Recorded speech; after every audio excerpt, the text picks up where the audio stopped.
Meus queridos irmãos, nós vamos para a nossa aula de número 3 do nosso Instituto Bíblico de Paulínia. Nós vamos falar aqui no curso médio Soteriologia 1, página de número 35, a presciência de Deus. O que é a presciência de Deus, meus queridos irmãos? Deus, o nosso Pai, o Criador de tudo e todas as coisas, o nosso Deus poderoso, nos seus muitos atributos, Ele é onipotente, Ele tem todo o poder, Ele é onipresente, Ele está em todos os lugares. Ao mesmo tempo, Deus também é onisciente. Sabe tudo e todas as coisas. Dentro da onisciência de Deus, sabe tudo e todas as coisas, tem a presciência. A presciência é a habilidade, aquilo que é inerente a Deus, faz parte do seu atributo, do seu caráter, conhecer o futuro. O Deus que conhece todas as galáxias, conhece as estrelas, os planetas, toda a areia, em toda a praia, todas as praias no nosso planeta Terra, Ele também conhece o meu e o seu futuro.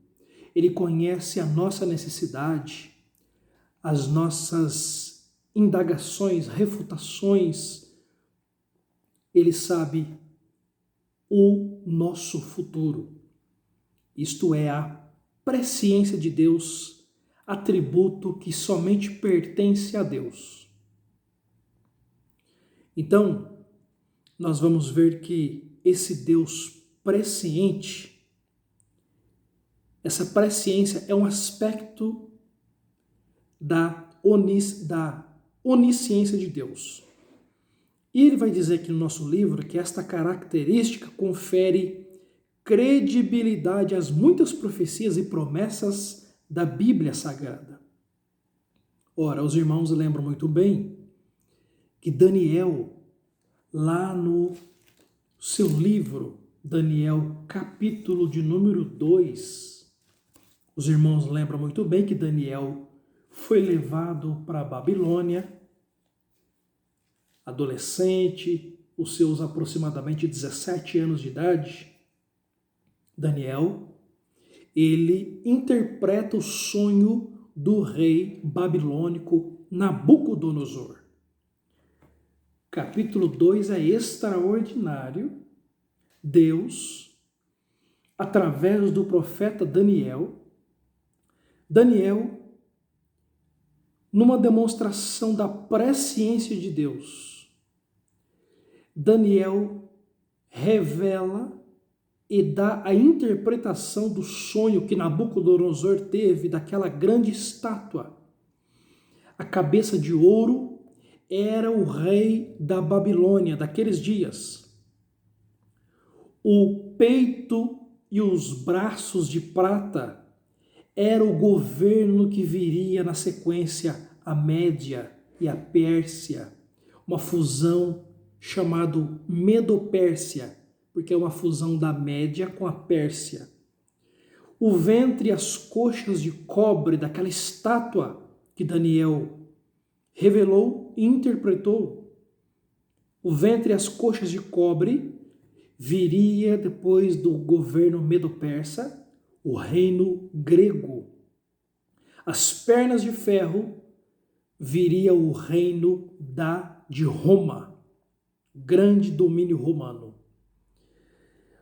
Deus, na sua presciência, usou Daniel para revelar e interpretar o sonho daquela estátua de Nabucodonosor, os reinos que viriam sucessivamente.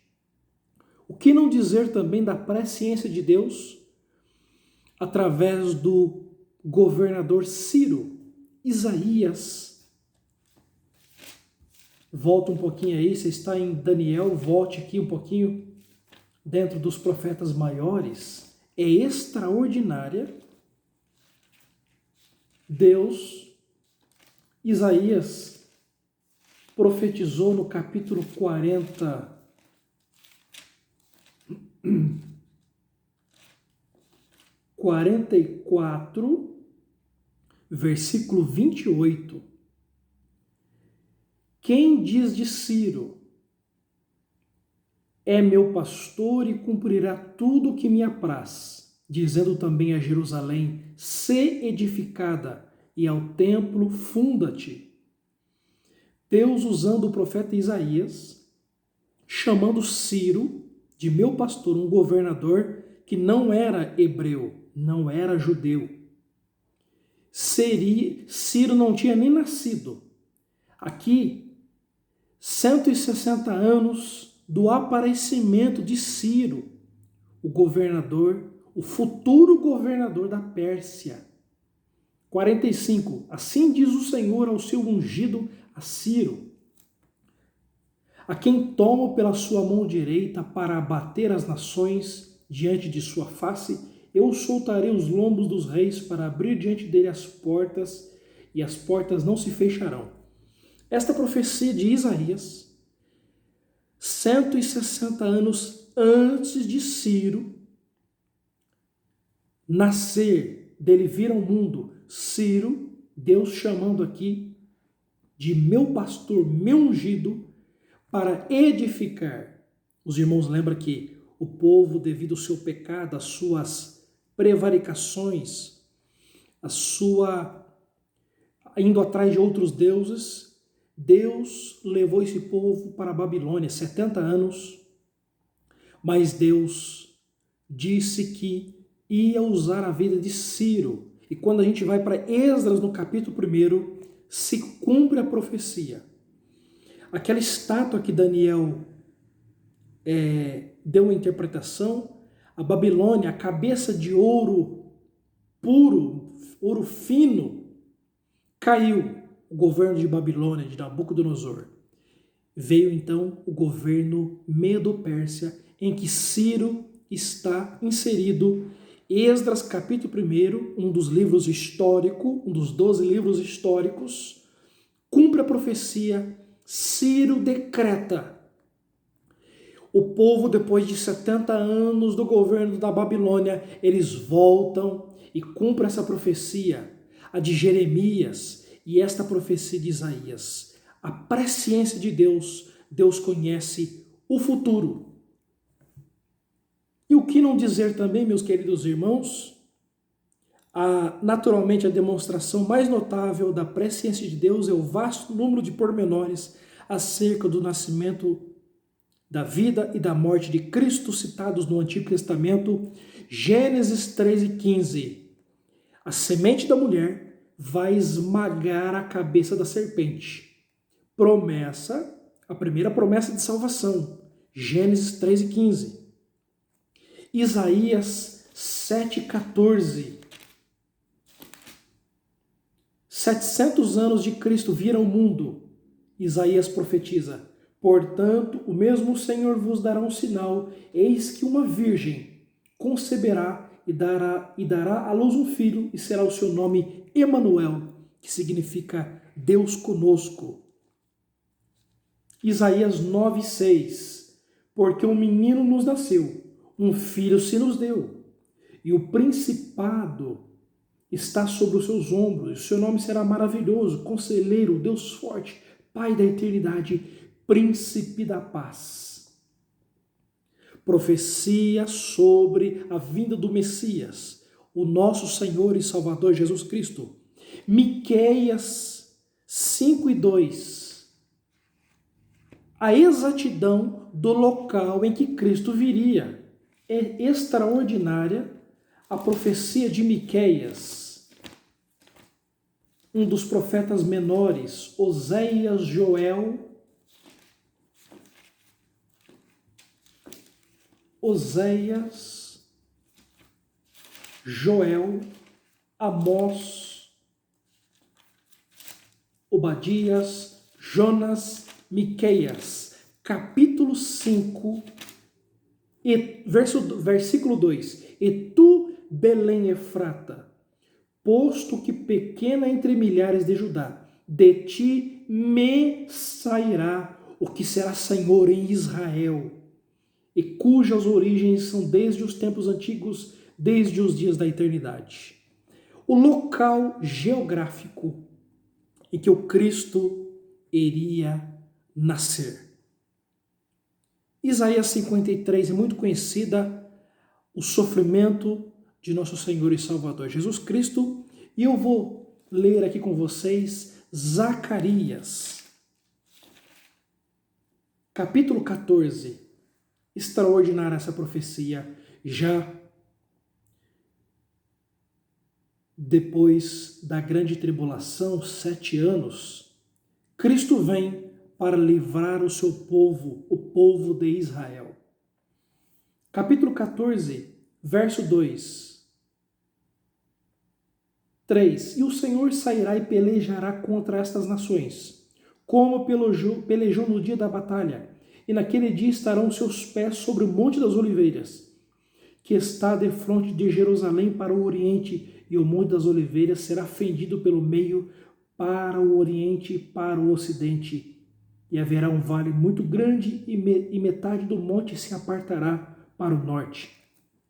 Cristo virá com a sua igreja, não mais agora montado num jumentinho como a sua entrada em Jerusalém há 2000 anos atrás. Agora ele vem com poder, como João profetizou, escreveu o Apocalipse, que é a revelação. Ele viera num cavalo, a sua coxa direita está escrito Rei dos Reis e Senhor dos Senhores. Ele vem com poder e grande glória, pisa os seus pés no Monte das Oliveiras.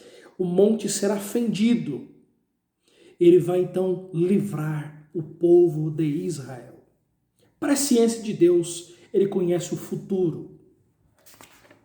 Na página 37 nós temos a eleição. O que é a eleição?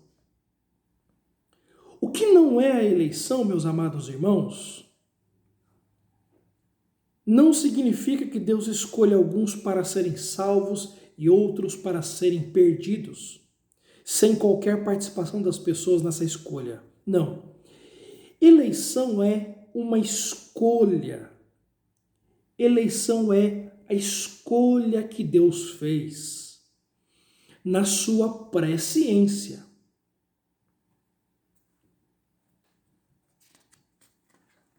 Veja, Efésios, no capítulo 1, nós vamos entender o que é eleição. Nós já vimos o que não é eleição, que Deus escolheu uns para a salvação e outros para a perdição. Não. Como se dá a eleição, já que é uma escolha?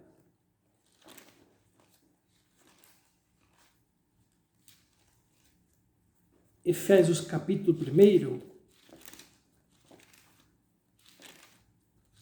Gálatas, Efésios, versículo 2, versículo 3. Bendito Deus e Pai de nosso Senhor Jesus Cristo, o qual nos abençoou com todas as bênçãos espirituais nos lugares celestiais em Cristo. Verso 4. Como também nos elegeu nele. Nele quem? Em Cristo. A eleição é, em primeiro momento, coletiva. Nos elegeu. É coletiva. Ela também é cristocêntrica. Nos elegeu nele. Nele quem? Em Cristo Jesus. Porque, meus amados irmãos, a eleição, segundo Pedro, a primeira carta de Pedro, primeiro capítulo, versículo 2, eleitos segundo a presciência de Deus Pai. Nós já vimos que A presciência de Deus, Deus sabe o que acontecerá no futuro. Ele é de eternidade a eternidade.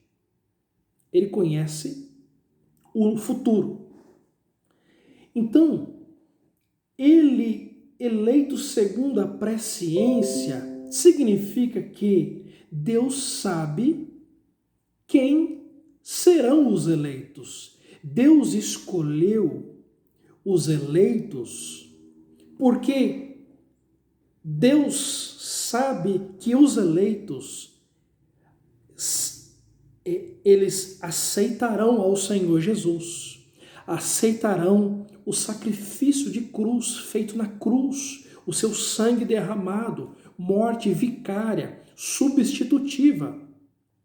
Eleitos segundo a presciência, aqui Pedro nos explica a questão da eleição, porque Deus, na eternidade passada, se assim podemos dizer, o nosso Deus é de eternidade a eternidade, Deus já sabe quem já aceitou, quem está aceitando e quem vai entregar a sua vida a Jesus. Esses são os eleitos. Agora, esta eleição, ela é coletiva, cristocêntrica. E qual o propósito? Efésios capítulo 1, versículo 4, para que fôssemos santos e irrepreensíveis diante dele em caridade ou em amor. Este versículo na página 38 mostra claramente que o mérito por sermos escolhidos não é baseado nos mesmos, mas sim por estarmos em Cristo. Assim como estamos em Cristo, somos dignos de ser escolhidos por Deus. Então veja, não podemos perder este foco, que a eleição é coletiva, é cristocêntrica. Não é que Deus já escolheu alguns para a salvação e outros para a perdição. Lembra-se, Pedro capítulo 1, versículo 2, na presciência, Deus já sabe quem iria aceitar a Cristo como seu Salvador e Senhor. Mas é interessante, aqui continuando no nosso livro, que a maior dificuldade em entendermos a eleição está no fator tempo. O nosso livro vai dizer o seguinte: se a pessoa é considerada eleita antes de lançados os fundamentos da terra, como, pois, a eleição pode ser baseada na fé em Cristo? A resposta a esta pergunta encontra-se em 1 Pedro 1:2. Nós já lemos. Eleitos segundo a presciência de Deus Pai, em santificação do Espírito, para a obediência e a aspersão do sangue de Jesus Cristo. Este versículo explica que a eleição do crente é baseada na presciência de Deus, ou seja, a escolha feita pelo homem hoje já foi prevista por Deus, baseado no seu conhecimento da decisão que o crente tomaria. Deus o elegeu, até mesmo antes de terem sido lançados os alicerces da terra. Então, Deus, volto a dizer, é importante nós reafirmarmos que quem vai aceitar ao Senhor Jesus Cristo hoje faz parte dos eleitos, baseado na presciência, no conhecimento de antemão, o Senhor na eternidade passada. Eleição e a escolha do homem. O cristianismo não está associado ao fatalismo, nós já falamos isso. Além disto, a Bíblia ensina que a eleição tem origem na fidelidade do homem em permanecer em Cristo. É, portanto, um privilégio que pode ser perdido.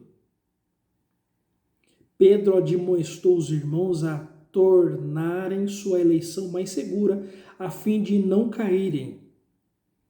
2 Pedro 1:10. Por isso, irmãos, procurai com diligência cada vez maior confirmar a vossa vocação e eleição, porquanto, procedendo assim, não tropeçareis em tempo algum. Permanecer. Aquilo que o Senhor disse em Mateus capítulo 24, por ocasião do princípio de dores. Quem perseverar até o fim será salvo. Então, os eleitos, eles são perseverantes. Deus sabe que os eleitos, eles vão perseverar. Agora, os que não perseverarem, devido ao seu livre-arbítrio, não são eleitos, não foram escolhidos por Deus na sua presciência. Vamos falar, meus queridos, da predestinação. O termo predestinação significa decidir de antemão. Deus já predestinou, a própria palavra já define. Deus já predestinou, ou seja, decidiu de antemão ou previamente o destino final da sua igreja, dos eleitos. O destino final é os céus, meus queridos irmãos. O que não é predestinação? Predestinação não é uma manipulação, aí no nosso livro na página 40, de faculdade de escolha do homem, que o rebaixaria até o nível de um fantoche, sem poder de escolha e sem vontade própria. Porque, meus queridos irmãos, nós já falamos isso aqui nas aulas anteriores, que quando Deus formou o homem, soprou em suas narinas o fôlego de vida, Deus compactou alguns atributos da divindade. Inteligência. 1 Tessalonicenses capítulo 5, 23, o homem é espírito, alma e corpo. No corpo humano, o homem, nós temos os 5 sentidos: visão, audição, o tato, o paladar e o olfato. Isto é o corpo. Segundo os Coríntios capítulo 4, é o homem exterior que Paulo escreve aos irmãos em Corinto. Na sua alma, nós temos a inteligência, atributo que Deus compartilhou conosco. Nós não temos toda a inteligência que Deus tem, mas nós temos uma inteligência que nos difere dos animais. O filósofo iluminista René Descartes, ele tem uma célebre frase: penso, logo existo. Nós somos inteligentes. Deus nos dotou de inteligência. Então, meus queridos irmãos, temos sentimentos, nós temos vontades. E no espírito, espírito, alma e corpo, primeira aos Tessalonicenses capítulo 5, 23. E no espírito humano, nós temos a adoração, a devoção e a fé. João capítulo 4, Deus é espírito, importa que os que o adoram em espírito e em verdade. Então Deus não nos fez como robôs, como fantoches. Deus nos deixou inteligência, vontades. O homem tem a capacidade de criar. Nós não somos como Deus. Gênesis capítulo 1, Bereshit bara Elohim, termo grego, Bereshit, o Deus, no princípio, o bara, criou, o Deus, criar, o termo hebraico para criar, Deus ele criou a matéria, a substância. Nós, os seres humanos, nós criamos a partir daquilo que Deus já criou. Só Deus é que pode criar a matéria, a substância. Então nós, o ser humano, tem a capacidade de criar, de tomar decisões e decidir. Gênesis capítulo 2.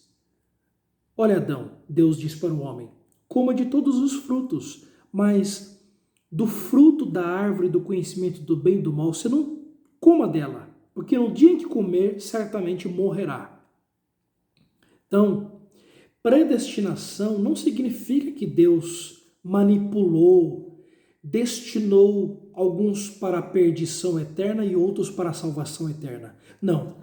Predestinação genuinamente bíblica significa que Deus predestinou a sua igreja para a salvação. Romanos capítulo 8, versículos 28 e 29, está aí na nossa página 40. Sabemos que todas as coisas cooperam para o bem daqueles que amam a Deus, para o bem daqueles que amam a Deus, daqueles que são chamados segundo o seu propósito.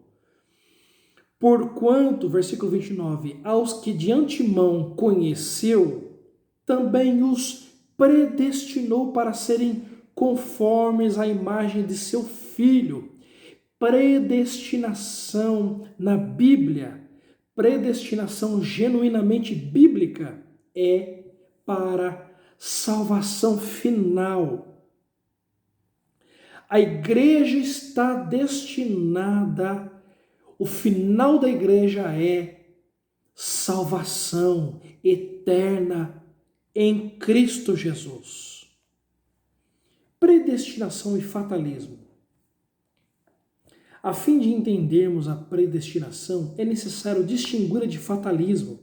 Há um grupo que acredita que predestinação é que Deus já predestinou na eternidade passada, se assim podemos dizer, porque o nosso Deus é de eternidade a eternidade. Nós aqui vivemos, meus irmãos, no Cronos, o termo grego para cronometrar o nosso dia, o dia do homem é cronometrado em minutos, segundos, dia de 24 horas. Deus não faz parte do Cronos, mas do Kairos, plenitude do tempo. Deus, ele é de eternidade a eternidade. Deus não predestinou essa questão fatalística que alguns acreditam que Deus já determinou alguns para a perdição eterna. Não. Mas a predestinação genuinamente bíblica é salvação eterna. O termo usado por Paulo é para ressaltar a beleza da salvação para os que estão em Cristo. Romanos 8, 28 e 29, nós acabamos de ler. Na página 41, a predestinação e o crente. Mediante o planejamento predeterminado por Deus, a predestinação, a salvação é oferecida a todos. 1 Timóteo 2 e 4, nós já lemos em aulas passadas. Deus quer que todos os homens se salvem e venham ao conhecimento da verdade. E é possível para todos quantos o buscam. Atos 17, 26 e 27. Por causa desta provisão, nenhum pagão poderá, em qualquer tempo, acusar Deus de não lhe ter dado uma oportunidade para crer. Romanos 1 e 20. Nós já falamos também, ali Paulo escrevendo aos irmãos que estavam em Roma. Paulo vai tratando ali na carta aos Romanos que o Evangelho é o poder de Deus, que está disponível para o judeu, para o grego ali, o gentio, representando nós que não somos judeus. O Evangelho é o poder de Deus para a salvação de todo aquele que nele crê. E ali, no capítulo 1, versículo 20, Paulo, ele está falando aos gentios que nenhum gentio, nenhum ser humano ficará indesculpável, porque a criação demonstra que há um Criador para que todos os gentios não fique indesculpável, indesculpável, não vai ter desculpa alguma. Então, porque a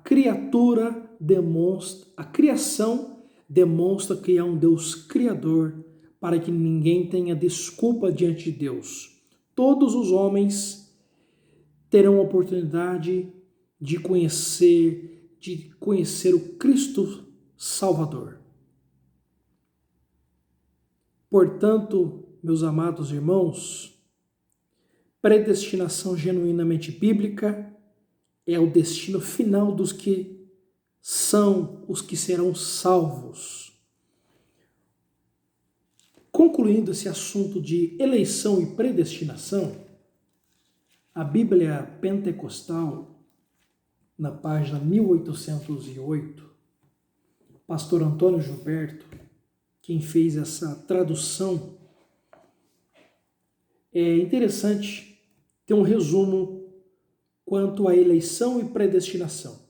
É um assunto complexo, mas aqui o pastor Antônio Gilberto vai resumir,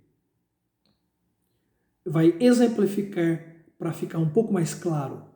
No tocante à eleição e predestinação, podemos aplicar a analogia, essa comparação de um grande navio viajando para o céu. Veja que interessante. Deus escolhe o navio, a igreja, para ser sua própria nau, essa embarcação. Cristo é o capitão e piloto deste navio. Todos os que desejam estar nesse navio eleito, o navio é eleito, podem fazê-lo mediante a fé viva em Cristo. Como entrar no navio? Como ser um eleito? Mediante a fé em Cristo Jesus. Enquanto permanecerem no navio, acompanhando o seu capitão, estarão entre os eleitos. Caso alguém abandone o navio e o seu capitão, deixará de ser um dos eleitos. Isto é eleição. E a predestinação? Concerne ao destino do navio e ao que Deus preparou para quem nele permanece. Deus está convidando todos a entrar a bordo do navio eleito mediante Jesus Cristo. Veja, meus amados irmãos, que analogia, que exemplo para as nossas vidas, da eleição e da predestinação. Deus escolheu um navio. O capitão é Cristo Jesus. Ele é o cabeça, o Senhor da igreja. A igreja é eleita. Os que querem ser eleitos entram nesse navio, permanecem nesse navio, porque o navio está predestinado. Então, eleição é todos aqueles que, por intermédio de Cristo, na fé salvífica em Cristo Jesus, todos aqueles que aceitam o sacrifício bendito de Cristo na cruz do Calvário, eles são eleitos. Se permanecerem, continuam eleitos. Mas se eles pular fora desse barco, já não são eleitos. A eleição é coletiva, cristocêntrica. E a predestinação é o destino final do barco, meus amados irmãos. E qual é o destino final? A vida eterna com Cristo Jesus. Este barco está caminhando para a vida eterna, para o encontro com Cristo nos ares, por ocasião do arrebatamento da igreja. Deus, em Cristo Jesus, está chamando. Agora, esses eleitos, como disse Pedro, capítulo 1, versículo 2, segundo a presciência, Deus já sabe quem serão os eleitos. Portanto, predestinação é o destino final. Meus amados irmãos, vamos para o chamamento, página 42. Deus nunca força pessoa alguma a aceitá-lo, mas certamente convida todos os homens a receberem a salvação. Este convite inclui o dom da graça e o poder do Espírito Santo para convencer, que ajuda o homem na decisão para a sua salvação.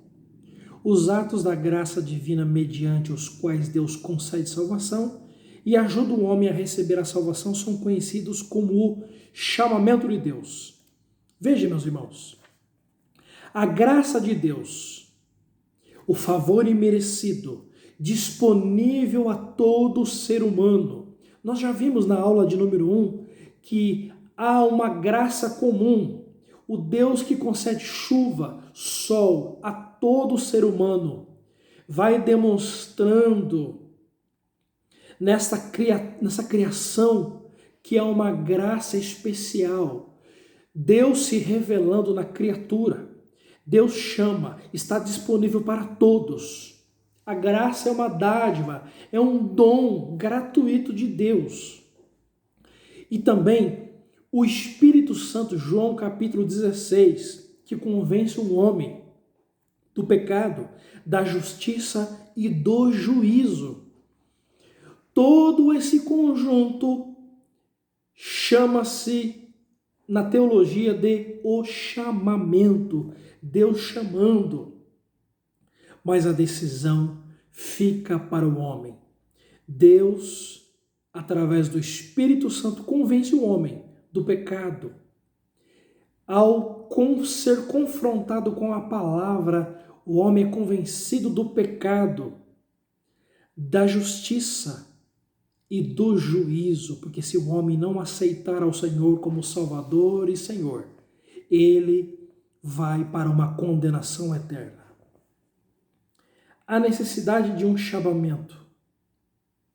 O homem não descobre Deus, mas sim Deus se revela ao homem. Nós já vimos isso em Romanos 1 e 20. Além disso, o homem não pode iniciar ou realizar sua salvação à parte de Deus, por causa da sua natureza pecaminosa. O homem é espiritualmente inválido, incapaz. Efésios 2 e 1. O homem está morto em delitos e pecados, ofensas. O Deus desse século, segundo os Coríntios 12 e 4, ele cegou. Mas Deus, ele dá a sua graça, o Espírito Santo convencendo o homem. Romanos 8 e 28, todas as coisas cooperam para o bem. Deus vai chamando o homem. A natureza do chamamento, é importante compreendermos que o chamamento de Deus à salvação é tanto universal quanto resistível. João 3,16. Deus, o apóstolo João, já no início do seu evangelho, ele demonstra que aquele Deus que estava, Cristo, no princípio era o Verbo, e o Verbo estava com Deus e o Verbo era Deus, ele se manifesta em carne. O Deus que criou tudo numa perfeita harmonia com o Pai e com o Espírito, ele encarna num ser humano, Deus, 100% homem, 100% Deus. Filipenses 2, ele se esvazia e se acha na condição de homem. Ele, essa graça bendita, ela é universal. João, ele demonstra no seu evangelho que Deus é inclusivo. Não é um Deus que faz acepção de pessoas. João 3,16, então ele vai dizer: porque Deus amou o mundo de tal maneira que deu o seu Filho unigênito, para que todo aquele que nele crê. Então, logo, meus irmãos, essa salvação é universal. Essa graça, ela é para todos os homens. No entanto, ela é irresistível. É para aquele que crê. Se hoje ouvirdes a sua voz, Hebreus vai dizer 3, 7, 8, não endureçais o vosso coração. É interessante, 3 argumentos quanto ao chamamento. O primeiro argumento declara que Deus deseja que todos os homens sejam salvos. Ele não força a decisão do homem, mas seu próprio desejo é que o mundo o receba. Segunda carta de Pedro, nós já vimos isso, capítulo 3, verso 9. Naquele contexto de uma aparente demora, as pessoas questionando quanto ao arrebatamento da igreja, então, logo Deus deseja que todo homem, ele está à porta da graça, está a cada dia Deus ampliando os dias, nós que estamos na porta da graça, aí já vai 2000 anos, Deus dando oportunidade para todos os homens chegarem ao conhecimento, se arrependerem, entregar a sua vida a Jesus. O segundo argumento envolve a natureza universal do chamamento divino, conforme se percebe no mandamento de Cristo, no sentido de evangelizar o mundo inteiro. Marcos 16 e 15, e disse-lhes, ide por todo o mundo e pregai o evangelho a toda a criatura. Veja, meus amados irmãos, que o chamamento é para todos os seres humanos. E o terceiro argumento declara que a natureza universal do chamamento de Deus é revelada no convite da Escritura, com E maiúsculo, a palavra de Deus. Notemos nestes exemplos que o convite não é seletivo, mas sim extensivo a todos quanto o atenderem. Meus amados irmãos, a graça, a expiação é universal.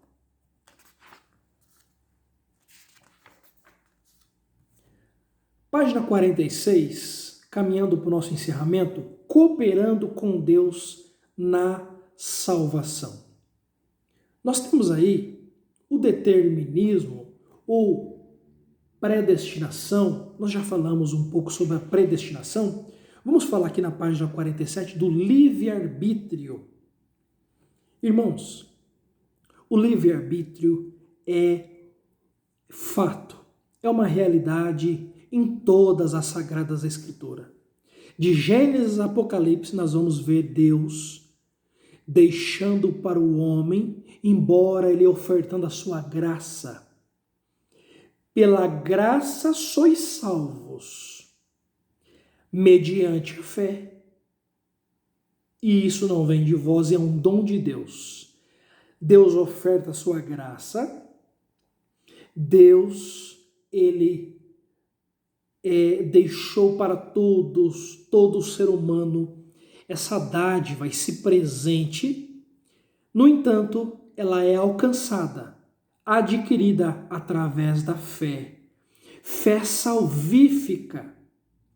Romanos 10, 17. A fé vem pelo ouvir, e o ouvir através da palavra de Deus. Nós vamos entender que Deus oferta a sua graça, mas Deus deixou o seu livre-arbítrio. Gênesis capítulo 2, eu já disse que Deus, ele não fez o homem robô, fantoche, mas o homem, ele tem o livre-arbítrio, a livre decisão para tomar decisões quanto à salvação. Deus oferta a sua graça e o homem estende a sua mão. João capítulo 1, versículo 12, versículo 1, capítulo 1, versículo 11, ele veio para o que eram seus, mas os seus o rejeitaram.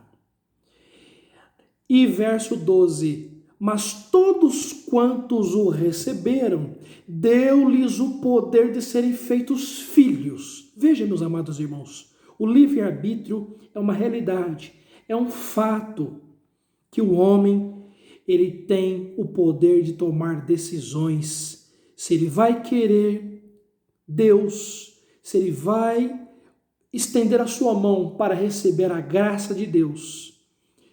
Isto é fato, todos quantos o receberam. Veja, meus irmãos, João, o Evangelho, capítulo 1, os versículos 11 e 12. Uns rejeitam, outros recebem pela fé em Cristo Jesus. Meus amados, que Deus os abençoe. Façam os exercícios, meus queridos irmãos, e até a próxima aula, querendo Deus.